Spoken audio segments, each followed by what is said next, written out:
Issue 4, compassion centers or drug dens. It helps my nervous system to calm down so that I can do basic things like that. The lady is from Rhode Island, and she is talking about the medical relief she gets from marijuana. The question is, where did she get the marijuana? Rhode Island this week became only the 3rd state to legalize the sale of marijuana for medical usage. Like New Mexico and California, Rhode Island will now have licensed marijuana sellers or quote-unquote compassion centers.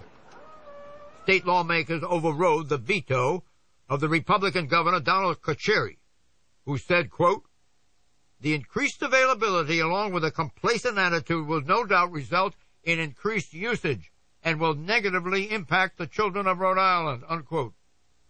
The bill's sponsor, a cancer survivor himself, Democratic State Representative Tom Slater, weighed in on his victory.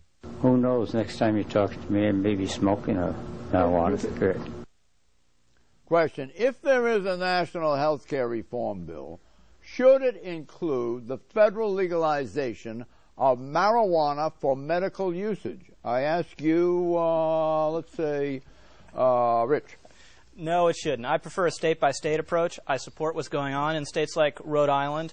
I think it is, in places like California especially, kind of a backdoor decriminalization, which I think makes most sense. If you're going to address this from a public health perspective, you would end the marijuana prohibition and crack down further on cigarettes, and that's basically what's happening. Clarence. Well, it really is becoming not even a backdoor end of prohibitions. Firstly, front door. Supreme Court recently said even San Diego County and another county out in California that didn't want to go along with allowing drug clinics to open, marijuana clinics, has to go along with the state law.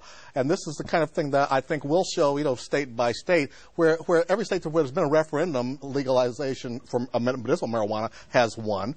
And it's something that is becoming more and more accepted. A lot of Obama ought to get behind the legalization of marijuana for medical usage, in as much as it might drive down health costs? I don't think so, and I don't think he wants to pick that fight. There are so many other fights involved with health care reform. It's such a huge, sprawling, complex thing that this is the last thing that President Obama needs, and I don't think you're going to see a lot of congressional Democrats going forward either. Who could dare to take this on is Governor Schwarzenegger in California, and he's kind of broached it, but even he understands there's so much political apparel. But he has suggested taxing the marijuana, legalizing it and taxing it. And it makes so much sense, and it would also take a lot of the criminal element out if you legalized it with the marijuana that's coming across the border from Mexico. And why shouldn't the California farmers make some money? It's a great crop. So, but we're not there yet. We will be there at some point. It sounds like you're a representative from the marijuana bureau. Sounds like an ad,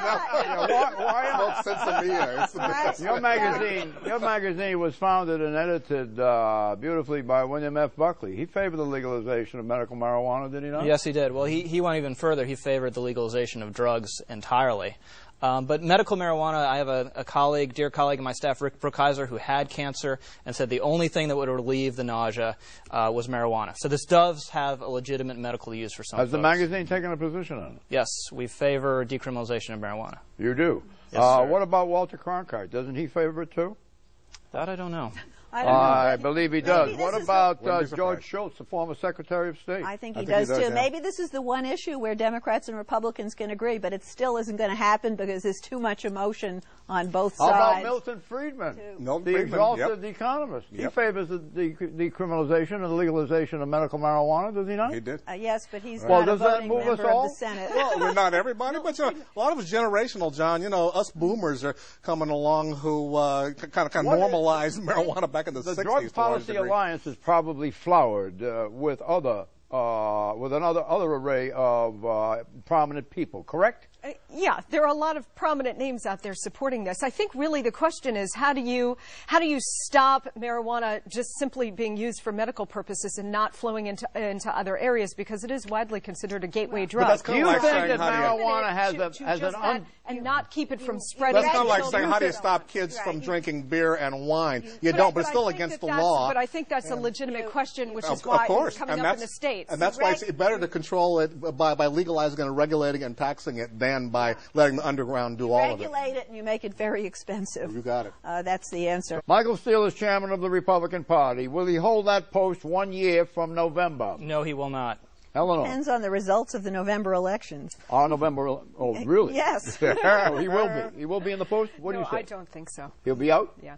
I'm going to say he is, just to... I'm going to say he will be. Don't forget to follow us on Twitter. Bye-bye.